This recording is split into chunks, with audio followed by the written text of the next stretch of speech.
My name is Daniel Harker. I'm 38 years old. I used to be a photojournalist. Or rather, I was once. For 10 years, I worked in the loudest, most chaotic corners of the world. Protests, war zones, the suffocating crowds of big cities. At first, that job gave me life. But as the years went on, every photo I took seemed to smother another image that had been building in my mind. A quiet, still, empty landscape. Over the last 2 years, I've drifted away from assignments. Even looking at people's faces became exhausting. My doctor told me, get away from the city, rest your mind. So here I am. I rented a small mountain cabin in the Ruby Mountains, barely visible on the map. The photos were blurry, the description short, the location hard to reach. Exactly what I wanted. Sometimes the appeal of a place isn't in what it has, but in the fact that no one else is there. The location whispered silence to me the moment I saw it. 40 minutes from the nearest town, followed by a winding, rocky dirt road up the mountain. Halfway there, cell service cuts out, GPS gives up. On the map, it's just a thin gray line. And at the end of that line, standing alone, was a small, weather-worn structure, hidden among the pines. When I arrived, the sun was about to set.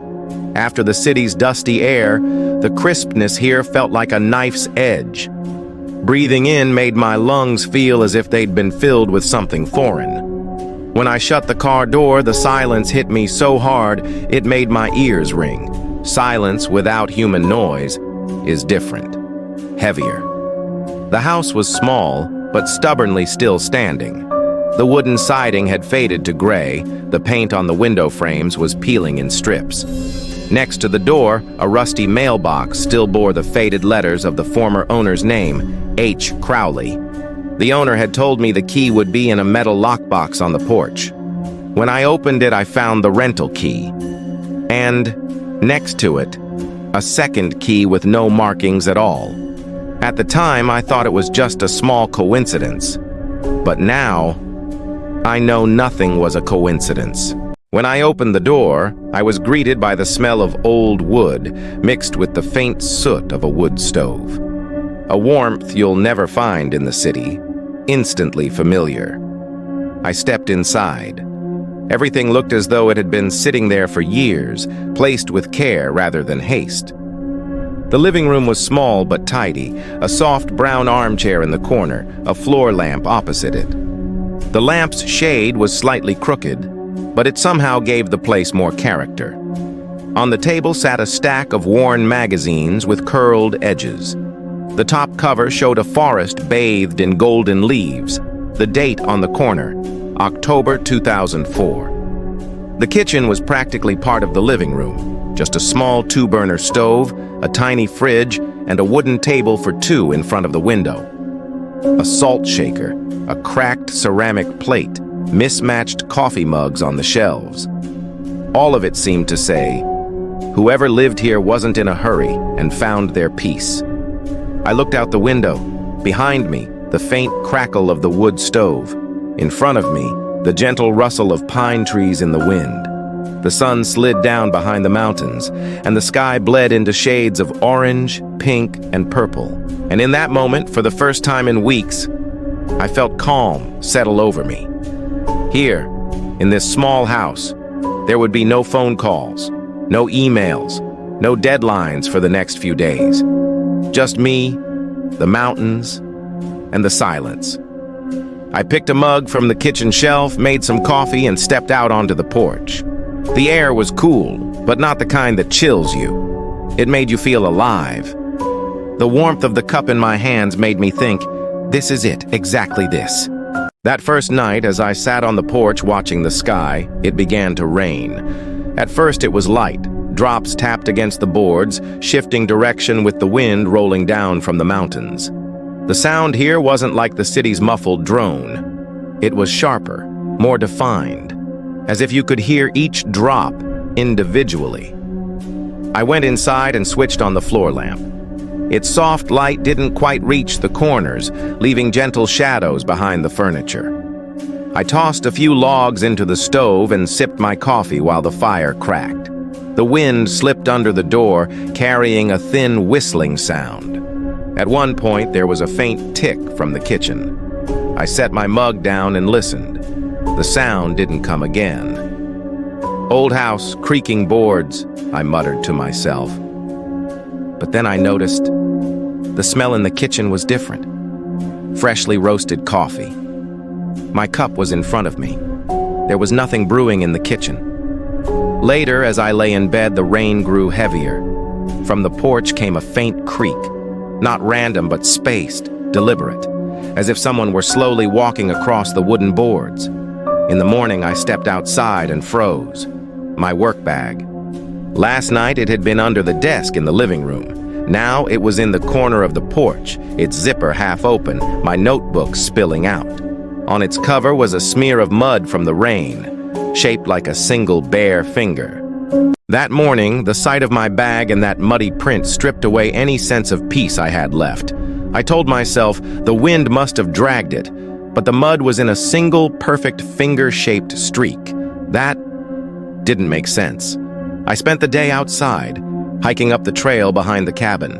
The air was crisp, birdsong echoed through the pines, but every so often, there was a faint hum at the edge of my hearing.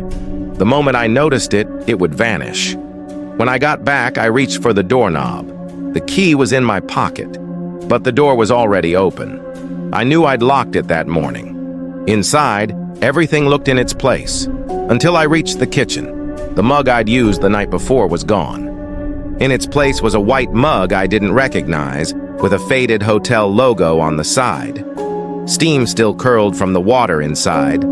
I walked back toward the living room. That's when I saw it. My desk chair was gone.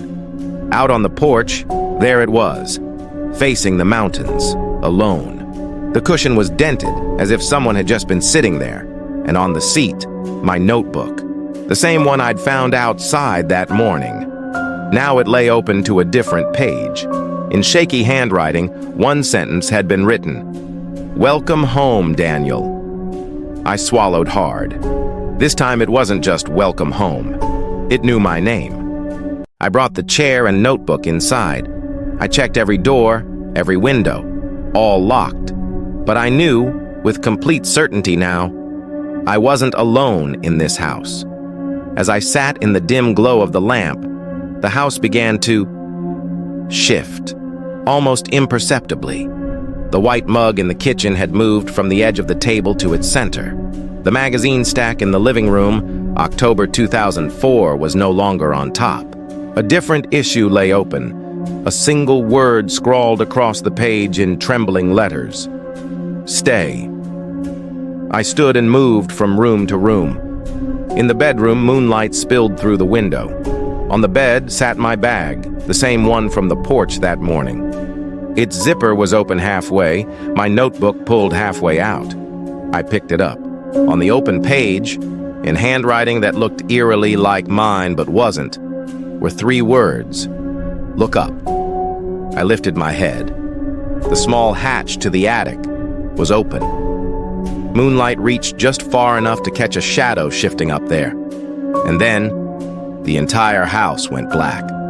The wind, the rain, the crackle of the stove, all gone.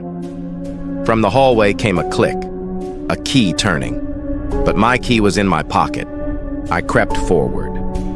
Back in the bedroom, a small black metal key rested on the bed. I picked it up. It was cold. The faint letters read, H. Crowley. The moment I closed my hand around it, the door behind me began to swing shut. Before it closed completely, I felt warm breath at the back of my neck, slowly drifting toward my cheek. This was my house. It still is. Now, so are you.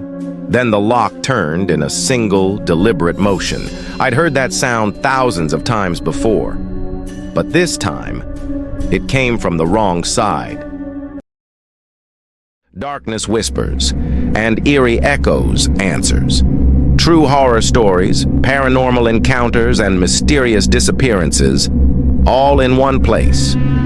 If you sleep with the lights on, this channel was made for you. Don't forget to like, subscribe, and turn on notifications.